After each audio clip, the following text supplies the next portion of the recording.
nta jambo ringana ng'iryo. Usenga Imana no kuvugana nande, no kuvugana nande. Bangahe mugomba gukompenza kuvugana n'Imana. Haleluya, Yesu nashimwe. Tubaye mu minsi y'iherezo aho gusenga bamwe batanguye kugudeha, ariko natwebwe abantu b'Imana cyane cyane abapentegoti, iryo ni ijambo rikomeye cyane gusenga. Iyo atagusenga ntibiba bigeze nk'aho bigeze. Mbega Imana nishimwe, n'Imana nihabwe icyubahiro.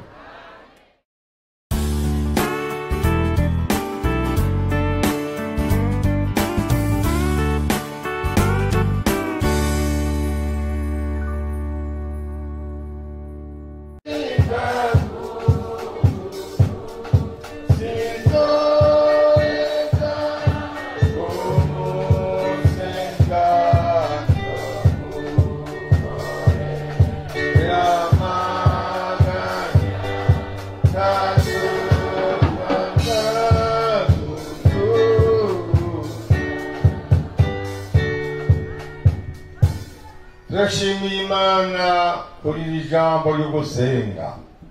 Ni jambo rininiya nk'uko muryumvise. Mbega Imana ishimwe. Bangahe mushima Imana kumva iryo jambo. Tubaye mu minsi y'iherezo aho gusenga bamwe batanguye kugudeha, ariko natwebwe abantu b'Imana cyane cyane abapentegoti, iryo ni ijambo rikomeye cyane gusenga. Iyo atagusenga ntibiba bigeze nk'aho bigeze.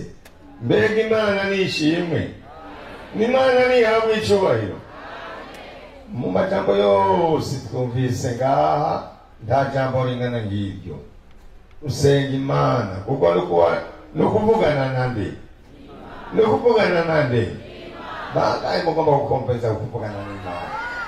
Haleluya, Yesu nashimwe.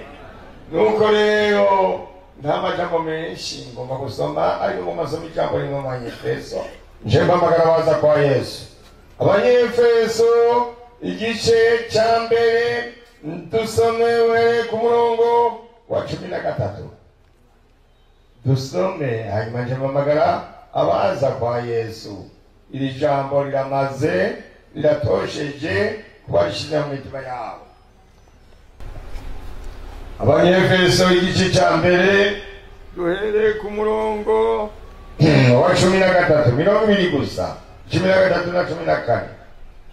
Muri we namwe mumaze kumva ijambo ry'ukuri, niryo butumwa bwiza bw'agakiza kanyu, mumaze no kumwizera. Niho mwashiriwe ku kimenyetso aricyo Mpwemu Yera yasezeranye.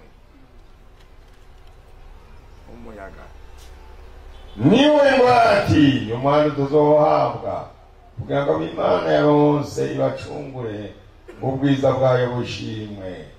Amen. Muri Yesu tumaze kumva ijambo ry'ukuri, tumaze gusigurirwa nguko adusiguriye umukozi w'Imana, twaciye turonga ubuntu ugushirwa kw'iki, gushirwa kw'iki ikimenyetso. Ugusenga nicyo kimenyetso cy'umuntu w'Imana. Abantu baragendera umuntu cyangwa bakaza bakorera ko basenga cyangwa ko ari umuntu w'Imana, mubandi dusenga. Niba mwanya gusenga uza kumva yuko ko ari umuntu w'Imana nuko atari umuntu w'Imana. Ubwo umuntu ariko arabidendekanya, urumva ko arabidendekanya gaca bibaze. Umusenzi ukurarumvikana. Yesu nahabwe iki? None kugira umuntu ahabwe Mpwemu Yera ndakuba warumuki musenzi asenga Imana. Yengerere gusenga Imana, Imana izobabatiriza muri Mpwemu Yera. Mushibwe kwiki ikimenyetso ko turabiki, turabimana. Mukiri gihugu haje umuntu yarafise imbere y'umuntu yari umwami, yarafise indimo yiwe nini, umwami agira ahantu hanini, mu ndimo nini yiwe ashiramo impongo. iyo mpongo rero kugira ngo ntizopfe ngo bayice yaciye mu izosi ayambika ikintu cy'igikoroto gisa n'induze gisa na ruje acasha ngaha mu ntuze mu izosi. Nyampongo iragendagenda kuko ntiyazi ibiyica, iragendagenda ishize mu ndimo y'umuntu. Umuntu ayibonye arafuora rwarase ngo agere ku giti azabona iki ikimenyetso. Impongo yiki impongo yande umwami yaciye aterera hasi ati dasi ngumenja kuko ari impongo y'umwami. Natwe niko Imana yadukoreye. Umuntu yawe mpwemu yera yashizwe kwiki, yashizwe kwiki kwari uwiki umutoni w'ijuru, umutoni w'Imana. Nico bituma rero shetani adapfa kurekera ngo ariko yakira umuntu w'Imana. Ndaturekera ko gatoyi ugabizi ko dufise iki twashizwe kwiki ko turi iki turabana biki turabana b'Imana. Yesu nahabwe icyubahiro. Umuntu ari ku kimenyetso cy'Imana napfa gufatwa uko ari kose, kandi uyo muntu abamenga yisagi. Ndibuka kindi gihe kera ndi muri Suisse, umupastori wo mu rusengero yariko aratwigisha atubwiye ati muri Gisagara twebwe hamaze iminsi haragize gisita yaraje harapfa abantu mu ibisi. Hanyuma rero bamenyesha amakuru bariko babakurayo babavanayo babakurayo babavana babakurayo bariko barabarokora. Kumwisho basanga umwe ariko aravuga mu rundi rurimi, aravuga umugoroba aracikana, umugoroba atanga raporo. Uno munsi muri abise hapfuye abantu kanaka n'umwe b'Abaswisi, ariko hariho umwe tutamenye nationalite yiwe, ntitwamenye iyava, twariko aravuga urundi rurimi.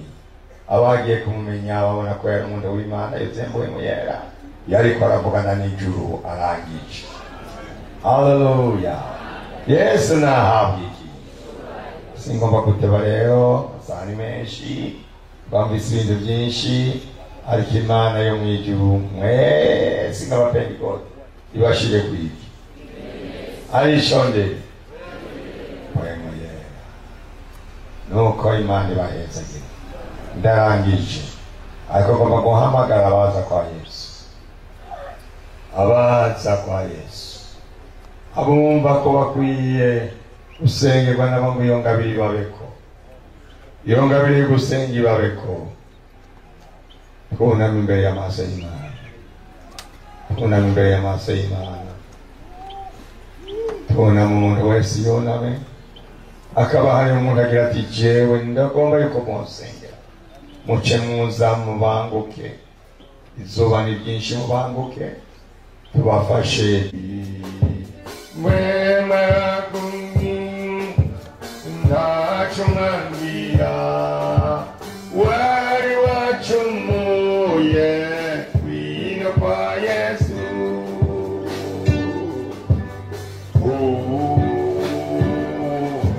Abakozi b'Imana mubanguke, abazigame abarabene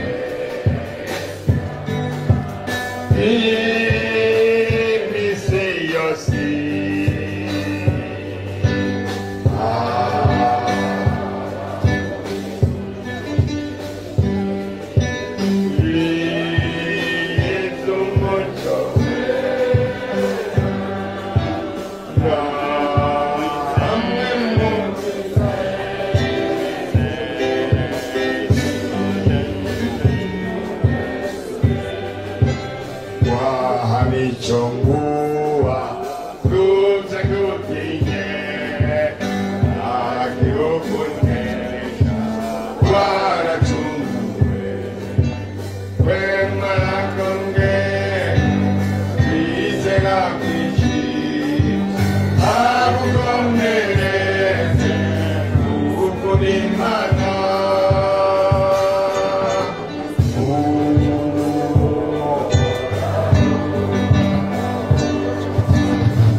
izina rya Yesu Kristo turagushima amajambo y'amasezerano akomeye kuko wavuze ngo abantu bawe nibiyorosha nibicisha bugufi nibagukunda uzosoba data namhemu baze mubane none ishengero ryawe riraciye bugufi barunamye imbere yawe barimo barategura imitima barimo barakura ibyobuzi ubwo bushobozi kuza mu izina rya Yesu turabasengera Imana amaraso ya Yesu amwe yeza amatunganya amakuraho kamere ya muntu amagira umuntu musha mu izina rya Yesu Kristo abantu nibahindurwe abantu nibabashasha abantu nibaharirwe Mana ibyo batuye imbere yawe byose mu izina rya Yesu turabasengera Mana ubwiza bw'Imana buze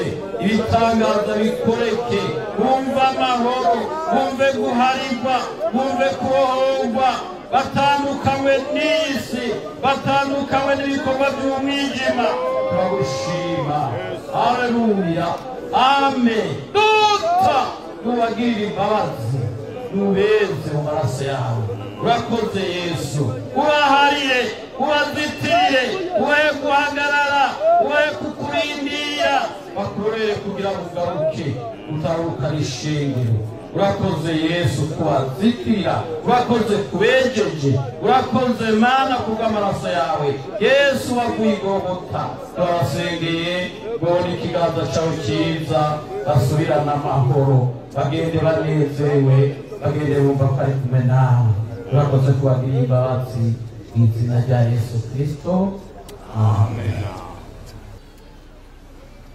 Aho muhaguruke mwese niba afise inkomezi zibasha gukiza zikiza n'imibembe zigakiza umutima yanyishuriye yagenda yose aramarika yahindutse Mana data wa twese uri mw'ijuru mukiza wacu mukunzi wacu turaba ijoro n'umurango wavuze ko mu gusenga twugurura amarembo yose mu gusenga inzugi zose ziruguruka n'ubu ishengero ryawe rirahagaze mu izina rya Yesu Kristo barateye iki gitero cy'indwara mwami tugifashe mbiri mu izina rya Yesu turasabye mwami ngo gihagarare mu izina ryawe ryera turambitse ibiganza kuri abasabyi bawe abasabyi bawe bahagaze aba bazanye ibitambara mu izina rya Yesu Kristo turasabye mwami umukiza kuva mu ijuru ukuboko kwawe si bugufi ariko turaguhamagaye mutabazi wacu mwiza mwami turahagaze kugira ngo mwami dutere indwara iyo ari yo yose nta n'imwe yigeze ihagarara imbere yawe urakoze Yesu kumwizigirwa urakoze gukiza urakoze kuvura tubisabye mu izina ryawe ryera Yesu amen. tuza kuzura muri mwira muhaguruke tubasengere mu izina rya Yesu.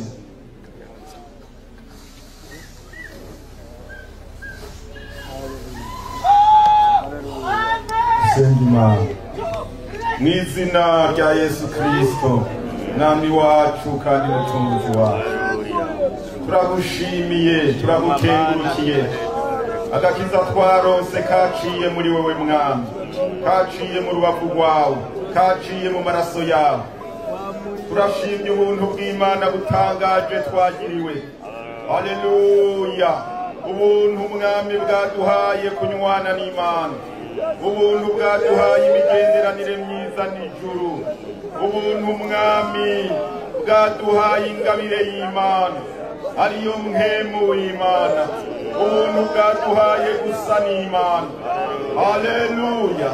Ubuntu bwaduhaye isezerano yo kwicarana nawe kuri ya ntebe y'ubwami bwawe Mana, nuhabwa icubahiro. Abo wakunze, abo wahamagaye, abegejwe n'amaraso y'umwagazi n'intama w'Imana nzima, wabahaye ingabire ariyo mpemu yera, bwa bubasha butangaje bw'ijuru, wakiriye ku mpemu yawe urayibaha Mwami. Haleluya. Turashimye Mwami igikorwa wakoreye i Yerusalemu kuri wa munsi wa Pentekoti. Muriro w'Imana ururuka, bantu bose Mwami biteguye barindiriye iryo sezerano, baronka uwo muheza giuhambaye w'Imana. Tubifise nk'isezerano wasezeraniye abagukunda Mwami, abazogenda bizera ijambo ryawe. Turi mw'isezerano ryawe nyaguhoraho, n'izina rya Yesu Kristo. Abantu bawe ngaba Mwami, bafise inyota n'inzara byo kugororoka, basuke ko mpemu wawe uyu mwanya, basuke ko mpemu wawe Mwami. Ca kimenyetso cyo kubaziririza, ca kimenyetso cyo kubarobanura, ca kimenyetso c'ababaye inyego yawe Mwami. Suka mpemu wawe kuri iyi mitima yose irikirahuzagizwa, ifise inyota n'inzara byo kugororoka. Suka mpemu wawe Yesu, urakoze. Ni mu izina ryawe ryera dusabye ibyo, amena. Imana ibahezagire, mwicare. Imana ibahe umugisha. Umwanya naho nagomba umuntu kanaka afise ikintu kiri imbere yiwe, atawundi muntu yokimushoborera atari Imana. Ngaha dukoranye, ngaha ngomba kuvuga ko iyo dukoranye Imana ibiri hagati yacu, Imana ikiza muri twese. Aha nta kabuza ko Imana ihagaze hagati yacu. None rero umuntu afise ikintu gikomeye cyane yambaye, nk'akarorero umuntu yoba afise umuntu imuhira umusatsi abohewe hano bitashobotse. Nk'akarorero umuntu yoba yaripfuje akana ataravyara akana, bamugeragereje vyanse, ariko Yesu wewe bimwangira. Aho muri muhaguruke tubasengera Imana. Umuntu nk'uyo afise ikintu gikomeye gihambaye, atawundi muntu yokimushoboza atari Imana.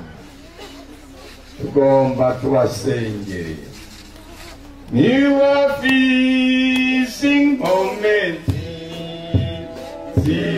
zibasha gukiza, zikiza imirembe, zikagiza umutima yanyishuye yameta yose, yaramariza byahindutse umweru. Ng'ombe Baba wa mbingu na nchi, tunakuja mbele yako Bwana. Watu wako hawa wana shida mbalimbali katika maisha yao, wana mizigo ambayo hawawezi, hamna mwingine wa kuwasaidia. Madaktari wameshindwa, tabu mbalimbali, tabu za ndoa na mambo mengine yote, na wanakuja kwako Bwana wakileta mizigo hiyo mbele yako Bwana. Wewe umesema njoni wote mlemelemewa na mizigo nitawasaidia. Wewe peke yako ndio msaada katika tabu za watu wako na mizigo yao.